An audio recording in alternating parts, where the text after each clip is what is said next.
Chers amis Noachid, bonjour.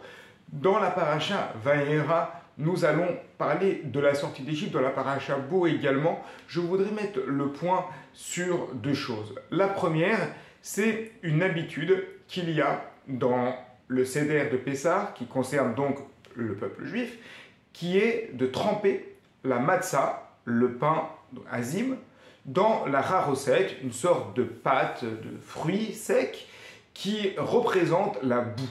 La matzah, elle représente la liberté, et la boue, la pâte, cette pâte, elle représente la boue. La boue, ça représente ce qui servait à fabriquer les briques, donc l'esclavage. Quel intérêt de lier la liberté avec l'esclavage? Un autre point également que je voudrais souligner, à chaque fois lorsque Moshe Rabbeinu va faire le pharaon et qu'il fait des miracles au nom d'Hachem, régulièrement le pharaon va lui dire: oui, mais tu sais, chez nous, nous avons des magiciens, nous avons des hommes qui sont capables de faire quelque chose, qui sont capables de faire des miracles également.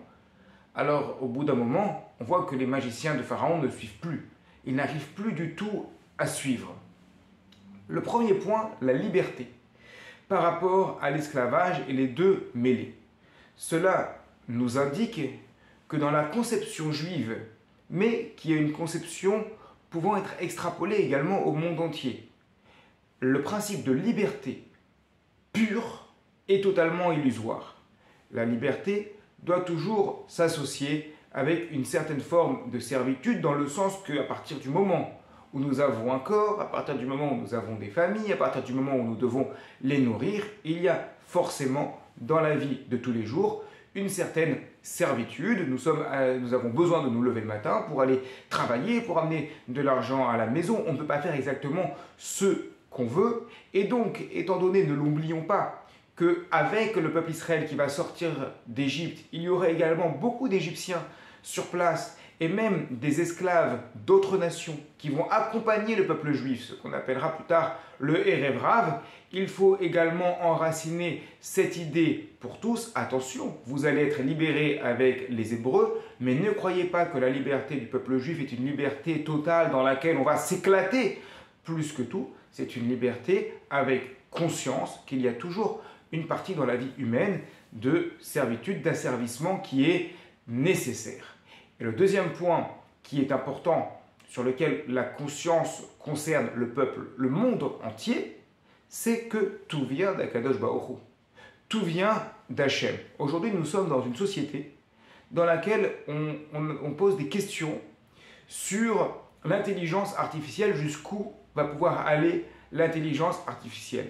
Lorsque nous étions dans les années 90 et qu'il y avait des films de science-fiction comme Terminator ou des choses comme ça, dans lesquelles on voyait des robots qui avaient une intelligence particulière et une crainte des robots, on se disait, ces robots-là, quelque chose comme ça, c'est de la science-fiction. Ça ne va jamais arriver. Aujourd'hui, on a des journaux, des revues extrêmement sérieuses qui posent la question: jusqu'où l'intelligence artificielle peut-elle aller? Mais derrière l'intelligence artificielle, qu'est-ce que c'est? C'est le doigt de l'homme. C'est le doigt de l'homme qui est derrière l'intelligence artificielle. Donc on se pose la question finalement, jusqu'où l'intelligence humaine peut provoquer, construire des choses capables de s'autogérer, d'avoir une autonomie et voire plus tard de diriger le monde. Et sur ça nous disons stop. C'est le doigt de Dieu, un terme qui est d'ailleurs employé, Etzba Elokim Hi, c'est le doigt de Dieu. Au bout d'un moment, les magiciens du pharaon, ils regardent et disent on n'arrive plus, on ne peut plus. Pourquoi? Etzba Elokim Hi, c'est le doigt de Dieu. On ne peut rien faire contre le doigt de Dieu. Donc il y a également ce point très important que le peuple juif montre au monde par l'intermédiaire de cette sortie d'Égypte. En fait, c'est Akadosh Baruch Hu, c'est Hachem lui-même qui le montre. Tout dépend de Dieu. Et même si l'homme paraît extrêmement fort, extrêmement sophistiqué, avec la possibilité de construire des choses incroyables. Aujourd'hui, on appelle l'intelligence artificielle. À l'époque, c'était les magiciens de Pharaon avec leurs pseudo-miracles qui étaient en fait de la sorcellerie. Malgré tout, le plus haut de tout et qui ne peut pas être dépassé, c'est évidemment Etzba Elohim, le doigt de Dieu d'Akadosh Baruch Hu. Shabbat Shalom à toutes et à tous.